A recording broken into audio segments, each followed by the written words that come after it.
이별을 말하는 상대는 언제나 단호하고 확신에 찬 모습으로 차갑게 이별을 말하곤 합니다. 그래서 이별 통보를 듣는 당신에겐 마치 세상의 모든 불이 꺼진 것 같은 절망감이 느껴지죠. 하지만 안타깝게도 절망감으로 하는 대부분의 행동은 재회를 더 어렵게 만듭니다. 왜냐하면 재회의 가능성은 상대방이 당신과의 미래를 기대할수록 높아지기 때문이죠. 따라서 당신이 보여줘야 하는 건 이별로 인한 절망감이 아니라 앞으로의 연애를 위한 희망적인 모습이에요.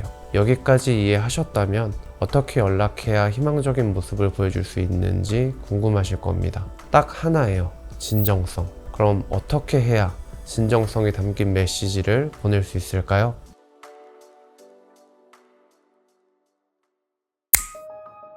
모든 이별에는 이유가 있습니다.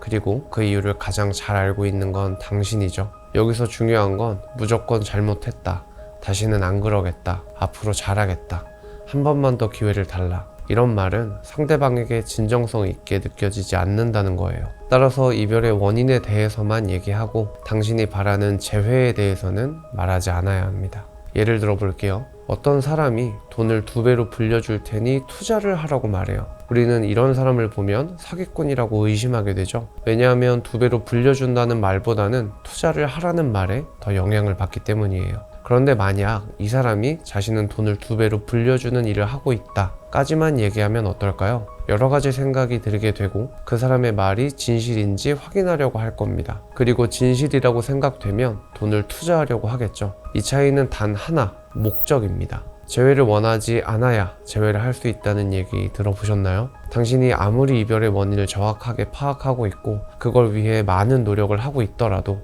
재회라는 목적을 말하는 순간 진정성이 사라집니다. 재회가 되려면 진정성 있는 당신의 모습만 보여줘서 상대방 스스로가 재회를 원하게 만들어야 돼요. 따라서 메시지에는 당신이 얼마나 이별의 원인에 대해서 정확하게 파악하고 있고 그걸 위해서 어떤 노력을 하고 있는지까지만 얘기해야 합니다. 절대로 재회라는 목적에 대해서 얘기하면 안 돼요. 그럼 목적만 숨긴다면 상대방에게 진정성이 있는 메시지로 느껴질까요?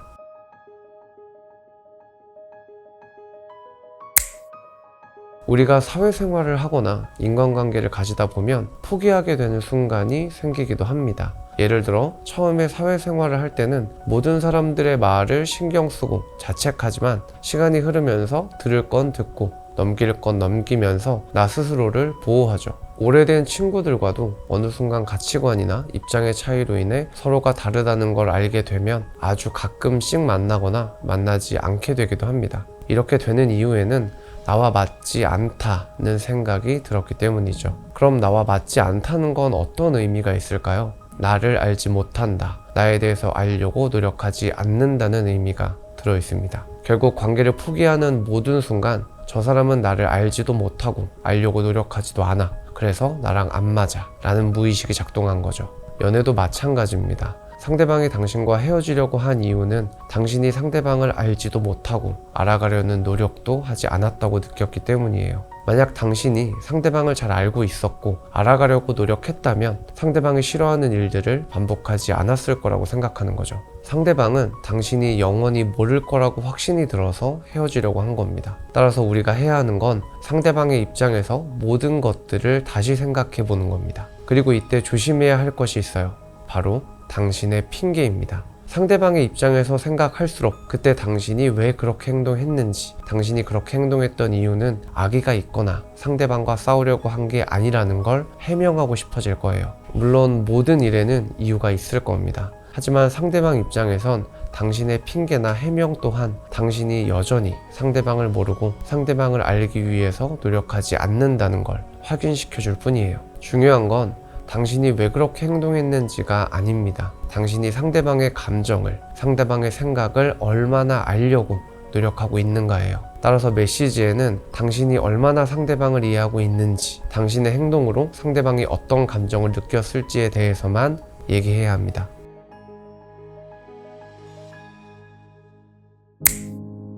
당신은 이별의 원인에 대해서도 파악했고 그로 인해 상대방이 느꼈을 감정에 대해서도 공감하게 되었습니다. 이제 우리가 마지막으로 해야 할 말은 앞으로 당신이 어떻게 변할 것인지, 그 변화를 위해 어떤 것들을 하고 있거나 할 예정인지에 대해서 얘기하는 겁니다. 다만 여기에 꼭 들어가야 하는 뉘앙스가 두 가지 있습니다. 바로 감사와 긍정이죠. 먼저 감사는 상대방 입장에서 봤을 때 자신을 알아주고 있다는 느낌과 동시에 미안한 마음까지 들게 만들 수 있습니다. 이렇게 되면 상대방은 시간이 흐를수록 당신이 신경 쓰이게 되고 당신이 보낸 메시지를 몇 번씩 반복해서 읽어보게 될 겁니다. 그러다 진정성을 느끼게 되면 다시 만나보자는 연락을 하는 거죠. 긍정적인 모습도 마찬가지입니다. 긍정적인 모습은 사람을 기대하게 만들어요. 더 나아질 거라는 기대, 이 관계를 다시 시작해보고 싶은 기대, 이번엔 다를 거라는 기대를 만듭니다.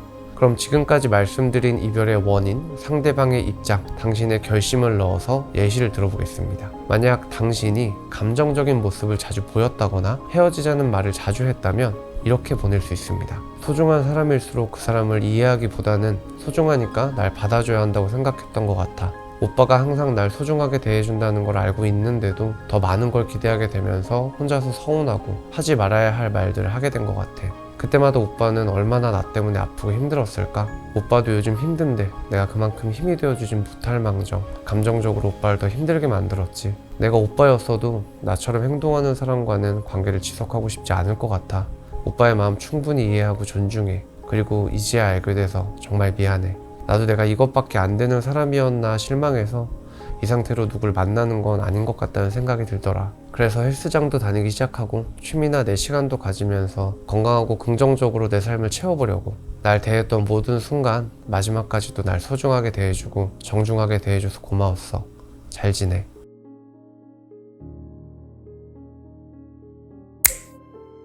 이 메시지를 보낼 때는 무엇을 더 말하느냐 보다는 무엇을 말하지 않느냐가 더 중요합니다. 처음에도 얘기했지만 다시 만나자는 말이나 기회를 달라는 말로 당신의 목적을 드러내는 것은 내용 전체의 진정성을 떨어뜨리니까요. 반대로 다른 여자 만나서 행복해, 오빠는 좋은 사람이니까 더 좋은 사람 만날 거야 처럼 상대방의 다른 연애를 종용하는 말도 해서는 안 돼요. 상대방의 메시지를 봤을 때 당신이 충분히 많은 생각을 했고 반성하고 있으며 미래를 기대할 수 있을 것 같다는 느낌을 받아야 합니다. 그래야 미련이 남고 당신이 신경 쓰이고 이걸 바탕으로 재회의 기회를 만들 수 있기 때문이죠. 따라서 헤어지고 집에 오자마자 이런 메시지를 보내는 것도 악수가 될 수 있습니다. 이 메시지를 보내는 가장 좋은 타이밍은 실제로 당신이 차분하게 이성적으로 메시지를 쓸 수 있을 때입니다. 감정적으로 격해진 상태에서 영상만 보고 메시지를 작성하면 진정성보다는 목적성이 더 나타날 수밖에 없어요. 그럼 차단이 된 상태라면 어떻게 해야 할까요? 일단 다른 사람의 폰을 빌려서 메시지를 보내려고 하기보다는 최소 2주에서 한 달은 기다려보는 것이 좋습니다. 그 이후에도 차단이 풀리지 않으면 그때 다른 사람의 폰을 빌려서 보내세요.